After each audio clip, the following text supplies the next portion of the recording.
හරි අපි ඩිස්කස් කරන්න යන්නේ අද 2024 කොමන් ජෙනරල් ටෙස්ට් පේපර් එක. එතකොට කොමන් ජෙනරල් ටෙස්ට් පේපර් එක සාමාන්‍යයෙන් අර කොමන් කියන්නේ අපි හැමෝම සාමාන්‍යයෙන් දන්න දේවල් තමයි යන්නේ. ඒකයි සිම්පල් මැත් ප්‍රශ්න තියෙනවා. ඊට පස්සේ ලොජික් එහෙම ක්වෙස්චන්ස් වගේක් තියෙනවා. ඒතර සාමාන්‍ය මේ පේපර් එක ගත්තොත් පේපර් එකේ පළවෙනි ප්‍රශ්න 10 කියන්නේ පළවෙනි MCQs 10 තියෙන්නේ අර කරන්ට් affairs. ඒ කියන්නේ ආසන්න අවුරුද්දක් හෝ අවුරුදු දෙකක් වගේ කාලය ඇතුළත මේ වෙච්ච සිද්ධි ගැන පොඩ්ඩක් ප්‍රශ්න අහලා තියෙනවා. එතකොට දැන් ඇත්තටම කිව්වොත් මේ මම මෙතන පළවෙනි වීඩියෝ එකෙන් පළවෙනි ප්‍රශ්න 10 ආන්සර්ස් ටික කොහොමද ඒ ටික පොඩ්ඩක් කියනවා. එතකොට මේ ඕගොල්ලෝගේ අවුරුද්ද පේපර් එක ගත්තොත් ඒ කියන්නේ 2025 කොමන් ජෙනරල් ටෙස්ට් පේපර් එක ගත්තොත් ඒකෙදී අහන් මේ ප්‍රශ්න ටික අහනවා කියලා කියන්න බෑ. එතකොට මේ ප්‍රශ්න ටික අහන්නේ ඇත්තටම කිව්වොත් ඒතර අහනවා නම් අහන්නේ 2024 අවුරුද්දේ 25 අවුරුද්දේ ගොඩක් 25 අවුරුද්ද වගේ වෙච්ච සිද්ධීන් සම්බන්ධ. ඒ කියන්නේ අයිකනික් සිද්ධි. ඒ කියන්නේ ගොඩක් අර ගොඩක් නිතර ඇහිච්ච කතන්දර තමයි ඔයගොල්ලෝගේ ක්වෙස්චන් වලින් අහන්නේ. දැන් ඒතර ගත්තත් 24 පේපරේ ෆස්ට් ක්වෙස්චන් එකේ අහලා තියෙනවා මෙහෙම එකක්. ෆස්ට් ක්වෙස්චන් එකේ තියෙනවා the president of the foreign country which funded the Umayyad multipurpose development project participated in inaugural ceremony of the project කියලා ඩේට් එක දාලා තියෙනවා 2024 country එක මොකක්ද කියලා අහලා තියෙනවා. එතකොට ඒ දවස්වල අපිට කට්ටියට මතක නම් ඉරාන් වලින් තමයි උමායර් කියන ප්‍රොජෙක්ට් එකට ෆන්ඩ්ස් දුන්නේ. එතකොට ඒක ඕපන් කරන්න ඉරාන් වල ප්‍රෙසිඩන්ට් ඇවිල්ලා තිබ්බා. ඒක නිවුස් උත් ගියා ඒ දවස්වල. ඊට පස්සේ සෙකන්ඩ් question එකේ අහලා තියෙනවා if the position of the presidency of Sri Lanka becomes vacant before completion of the due period. ඒ කියන්නේ සාමාන්‍ය ජනාධිපති කෙනෙක් ලංකාවේ පත් වෙන්නේ අවුරුදු 5ක ටර්ම් එකකනේ. එතකොට අවුරුදු 5ක ටර්ම් එකට පත් වුණාට පස්සේ ඊට කලින් එයා තනතුරෙන් අයින් වුණොත් හෝ මොකක් හරි, ඒ කියන්නේ තනතුර හිස් වුණොත් මොකද්ද කරන්න කියලා සාමාන්‍යයෙන් යන්නේ තනතුර හිස් වෙච්ච ගමන් ඇක්ටින් ප්‍රෙසිඩන්ට් කෙනෙක් විදියට කරන්ට්ලි ඉන්න ප්‍රයිම් මිනිස්ටර් පත් වෙනවා. ඊට පස්සේ පාර්ලිමේන්ට් එකකින් නියමිත කාල සීමාවක් තුලදී ඡන්දයක් තියලා ප්‍රෙසිඩන්ට් කෙනෙක්ව පත් කරන ඒ පාර්ලිමේන්තුවේ ඇතුළේ ඉන්න මෙම්බර් කෙනෙක්ව ප්‍රෙසිඩන්ට් විදියට පත් කරනවා. එතකොට අර හොඳම එක්සාම්පල් එක තමයි 2022 කොහොම මතකද 22 මේ ප්‍රෙසිඩන්සි එක වේකන්ට් ප්‍රෙසිඩන්සි පොසිෂන් එක ප්‍රෙසිඩන්ට් පොසිෂන් එක වේකන්ට් වුණාට පස්සේ පාර්ලිමේන්තුවෙන් ඡන්දයක් තියලා අලුත් ප්‍රෙසිඩන්ට් පත් කරපු එක. ඒතකොට මේකේ ආන්සර් එක ගත්තොත් ෆෝර්ත් වන් තමයි එන්නේ ආන්සර් එක. ඒතර තර්ඩ් වන් ගත්තොත් තර්ඩ් වන් එකේ තියෙනවා due to an emergence of political dispute in August 2024 one of our neighbor countries has met with severe socio-economic crisis. Which of the following is this country? එතකොට මතක ඇති මේ අර අවාමි ලීගය කියලා ඔහම කේස් වගේ ගියා. එතකොට පාකිස්තාන් වල තමයි ඔය ප්‍රශ්නේ ගියේ. පාකිස්තානයේ හිටපු ප්‍රයිම් මිනිස්ටර් රටින් ගිහිල්ලා එහෙම ප්‍රශ්න වගේක් ගියා.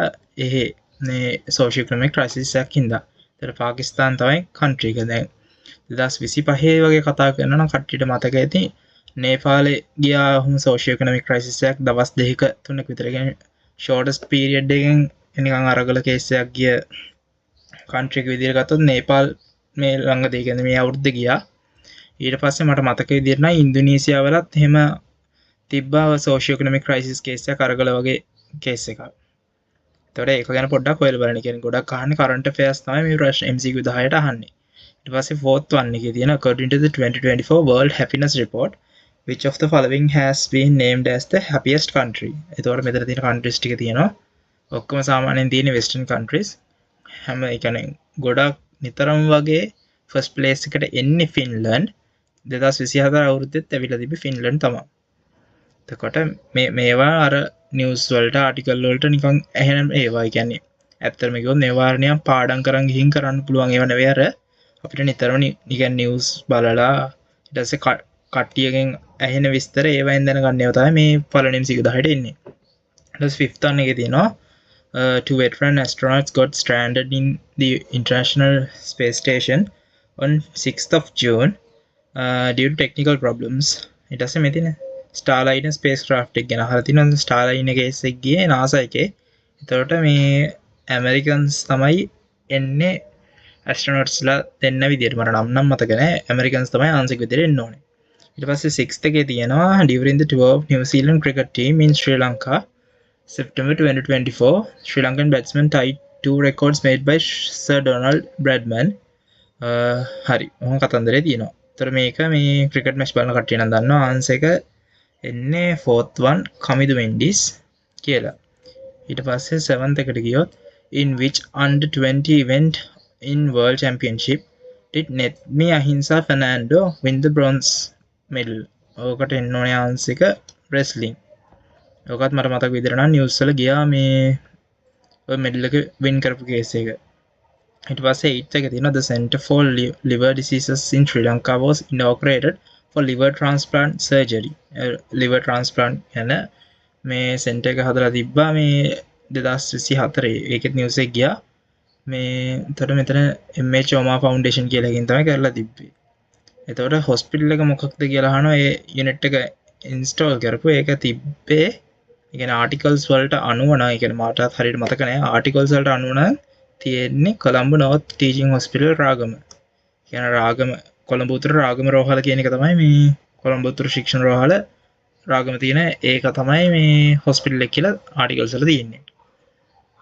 ඊට පස්සේ 9th one the International Monetary Fund ඒ කියන්නේ IMF එක ලංකාවට එක මේ මෙෂර්ස් වගේක් කිව්ව මෙන්න මෙහෙම කරන්න කියලා ඉකොනොමික් ස්ටේබල් කරන්න. ඒතර ඒවා අතරින් ඒගොල්ලෝ දුන්න රෙකමෙන්ඩේෂන් එක කියන්නේ මෙෂර් එකක් නොවෙන්නේ මොකක්ද කියලා අහලා තියෙනවා. ඒතර සාමාන්‍ය කියවලා බලන්න මේ ටික කියවුවට පස්සේ තේරෙනවා. ඒතර මේ ටික නිකන් කියවලා බලලා ගන්න පුළුවන්. ඒතර tax administration එක හොඳට කරන්න ඕනේ. එතකොට ඒක කරන්න කියන්න ඕන එක. ඊට පස්සේ tax evasion කරනවාද ඒක නවත්තවන්න කියන එක. ඊට පස්සේ ක්‍රෙඩිටර්ස්ලා අතර කොන්ෆිඩන්ස් එක හදන්න ඕනේ නැත්නම් අර ණය ප්‍රතිව්‍යුහගත කරන කේස් එකට අවුලක් වෙන හින්දා. ඊට පස්සේ removing tax exemptions ඕකත් කරන්න කියන ගන්නේ. ඊට පස්සේ promoting tourism industry මේක ප්‍රොමෝට් කරත් අර economic stable වෙනවා කියන්න බෑනේ.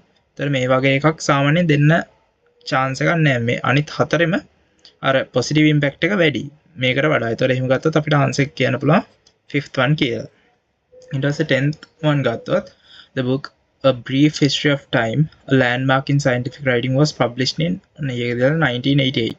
It was recently published with the title On the Origin of Time, The Physicist Who Write the මේක එන ප්‍රසිද්ධ පොතක් A Brief History of Time. එතකොට කට්ටිය අහලා හරි ඇති A Brief History of Time කියන පොත ලියලා තිබ්බේ ස්ටීෆන් හොකින්. එතකොට මෙන්න මෙතන ගත්තොත් ආන්සර් එක එන්නේ first one. එතකොට ඔහොම තමයි පළවෙනි MCQ 10 ආන්සර්ස් තියෙන 2024 පේපර් එකේ. එතකොට ගොඩක් කට්ටිය කරන්ට් අෆෙයර්ස් ඒ කියන්නේ මේ 2025 අවුරුද්ද ඇතුළත වගේ ඒ කියන්නේ 2025 මුල් භාගයේ 24 අන්තිම හරියේ ගොඩක් 25 වෙච්ච ඒ කියන්නේ අයිකනික් සිද්ධි එහෙම පොඩ්ඩක් බලාගෙන යන්න. එතකොට මේ පළවෙනි MCQ 10න් 7ක් 8ක් වගේ වෙන්න අනිවාර්යෙන් ගහගන්න පුළුවන්. ඊට පස්සේ අපි ඊළඟ වීඩියෝ එකෙන් හම්බෙමු. ඊළඟ වීඩියෝ එකේදී අපි 11th 1 to 20 MCQ ටික ඩිස්කස් කරමු.